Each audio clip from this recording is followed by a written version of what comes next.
My name's Sarah, and this morning I'm going to be reading you the story of the Sea-Going Cowboy. My dad was a sea-going cowboy, so in some ways this is his story, and I'd like to share it with you. It's entitled The Sea-Going Cowboy. It's written by Peggy Rife Miller and illustrated by Claire Ewert.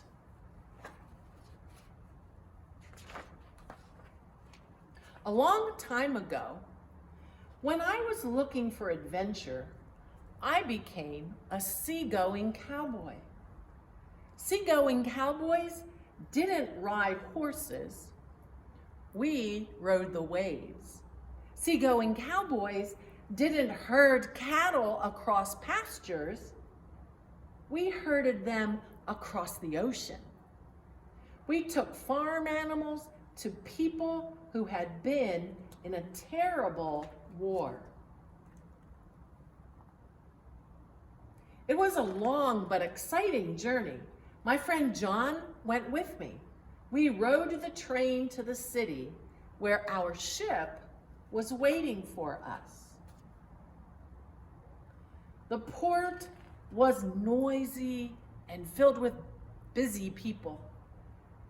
Dock workers and seamen hustled and bustled. Boat whistles blew, cranes cranked, horses neighed, and heifers bawled as they were lifted onto the ship in their flying stalls. Before we could sail, all of us cowboys had to get 4 shots. That hurt. But now I knew I wouldn't get sick with smallpox or tetanus or typhus or typhoid fever.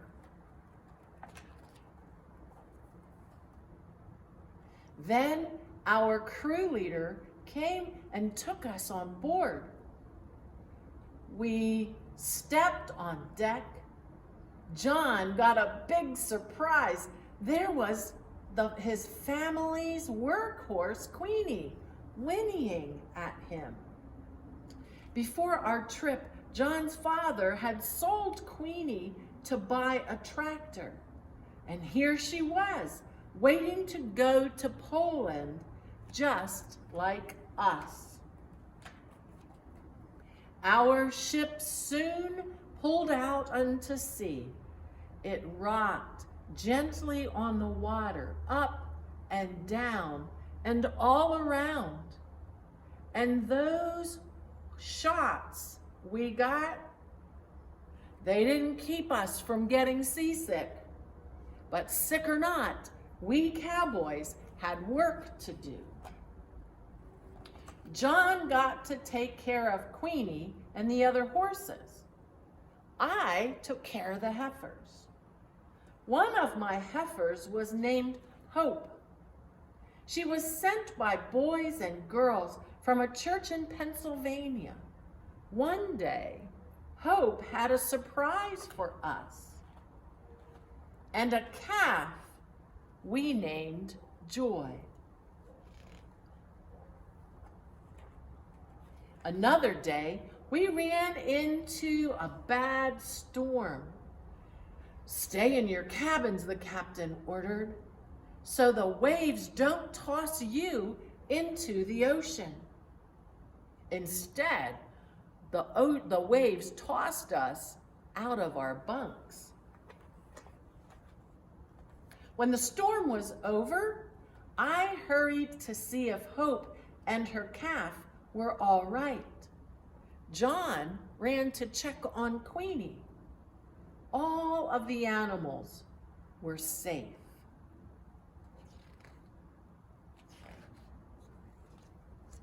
So, for 10 long days, there was nothing to see but ocean.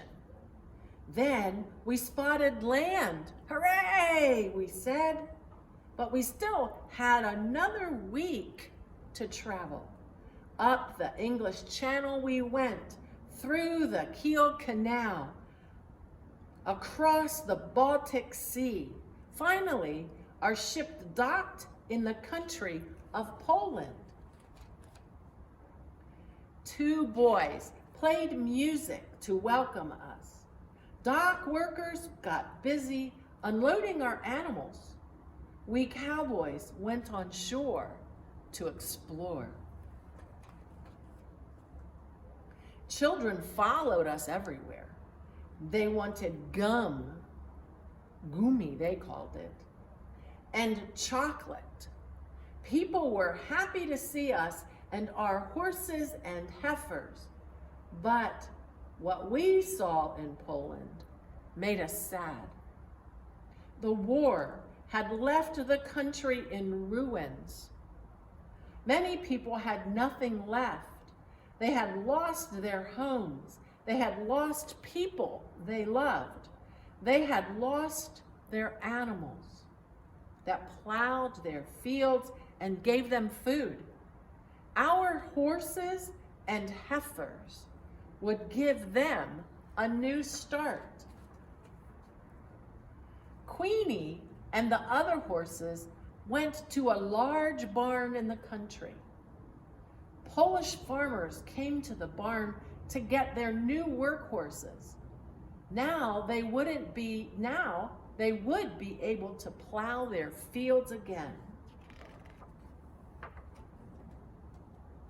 Hope and her calf went to an orphanage. The children who lived there had little to eat because of the war. Now they would have milk and butter and cheese. The children sang for us and didn't want us to leave, but we had to return to the ship. After 5 days in Poland, the captain was ready to take us home.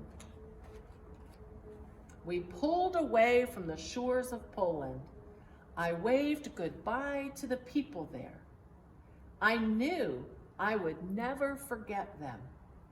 I would never forget the terrible things that war can do. I had started out looking for an adventure, but I found so much more. I'm glad I was a sea-going cowboy.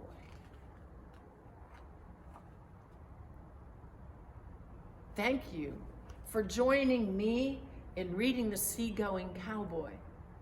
And thank you for sharing this time of remembrance of my dad.